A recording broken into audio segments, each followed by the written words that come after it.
the 230 kV transmission line between the communities Ashern and Dauphin, and we're right at the Narrows here, where the winds that blew last week totally destroyed several towers along this stretch where they're right on the ground.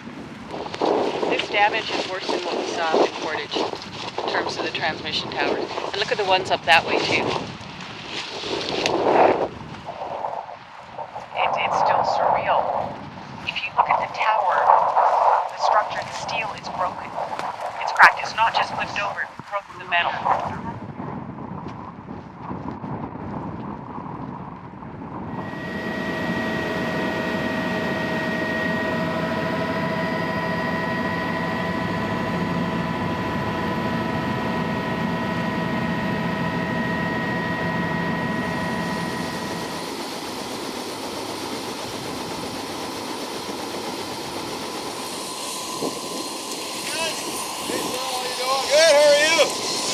Good to see you. How are you doing?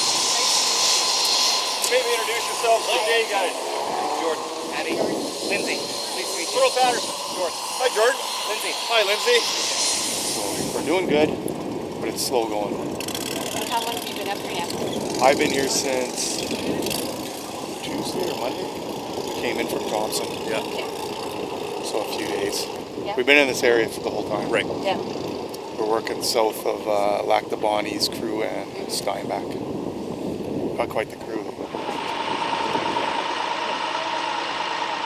Yeah, you guys been up here long?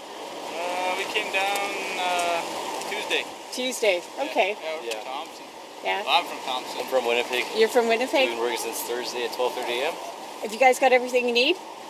Gotta let us know. We'll make sure we get it for you. Oh, we found out about at the camp there, they're handing out coveralls and rubber boots and stuff. And there. boots and everything. So I think we've raided everywhere.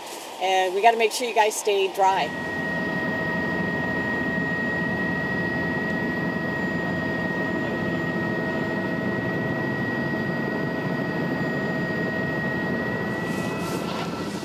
Hi. Hello. I'm Jay. Chantal. Hi, nice to meet you, Chantal. Hi, I'm Tracy. Hi, Tracy. Hi, Jay, I'm Jeanette. Nice to meet you, Jeanette. Yeah. So you guys worked up here long? I'm here permanent. These Permanent? guys were from Winnipeg. You're from Winnipeg. Yes, we Okay. came yesterday to help them. Did you? Oh, that's great. That's great. It's amazing to see how many people are moving around and supporting in different areas, which I know our customers appreciate it, and I know I definitely do. We're doing a great job. We really are. It's so humbling to be a part of it. Isn't and it?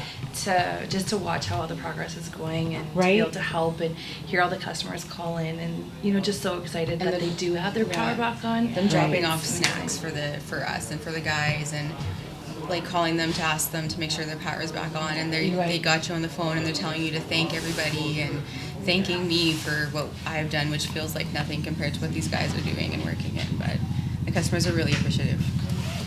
Hi there. I'm Shay Grewal. Andy Sigurdsson. Nice to meet you. And you are with? Arm Grandal. Nice. Kelly Hi. Marcusa. I'm with Barma Fisher. Nice to Nice meet to meet you. you. And thanks for coming out. Thank you. Hi. Warren Totter, out of Riverton, Bifrost, Fisher, and the town of Arbor, Government. Nice to meet you. Emergency Warren. Measures Coordinator. Emergency. I think I've actually heard your name about how helpful and supportive you've been. thank you. And the team actually said, if he's there, make sure you call it out. Oh, So I thank you appreciate so that. much for your Thank you. support. No, it's been great. You've really helped our teams. Hi, Shelley Swinnick, Arma Gravedale. Nice to meet you, Shelley. Courtney Rail, I'm with West Interlake. Nice to meet you. Neil Page, Arm of West Interlake, the emergency coordinator here. Thanks for coming, yeah. Virgil Johnson, Deputy Reeve, Arm of Coldwell. Nice to meet you. Art Jonason, I'm from West Interlake, Reeve of West Interlake. Nice to meet you, Art. Cliff Alberta, Reeve from Grandale. Nice. Nice to meet you. Jason Bittner from Arm of Gamedale. Nice to meet you. You too, Jason. All right. So the way this worked is it took us a number of days to finish all of the assessments, particularly up here in the north because we were also constrained by weather, particularly using the helicopters to actually patrol the lines to see where the damage is to be able to put all the assessments together. So it took us about 3 days, I would say, to complete all of the assessments. Once we had the assessments completed is when we started to figure out how do we then start to approach restoring power. I'd like to give Cyril an opportunity to speak. So he is the director for the customer service operations, all of the teams and crews that are here serving you now. including working with all of the contractors and the crews and the equipment. It's the other thing I want to point out. It's not just people that the other utilities sent. They sent equipment specifically that'll let us deal with the fact there's just so much water out there to get to the places we need to. Cyril, did you want to pick it up from here? Sure. So as you're all aware, some of the challenges we're facing is like over 3,600 poles damaged. Jay mentioned the sheer geography of this storm that hit the entire central Manitoba area last week.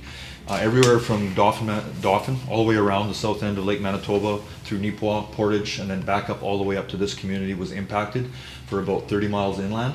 So we have crews working in every single one of those communities at various degrees. Based on the way the storm hit, of course, it hit 2 days earlier than Portage than what it hit here. And so that's why you're seeing what the impact is. The resources are also coming in the same time frame as how we deployed based on where the areas were hit first. As much as you see the people on the front line working those long hours, there are people in the background doing the same to make sure they have everything they need to be able to keep moving along those lines. So thank you so much. And again, appreciate your support and your patience. We'll get there as fastly, as safely, and reliably as we can. Thank you very much. All right. Have a great day. Thank you.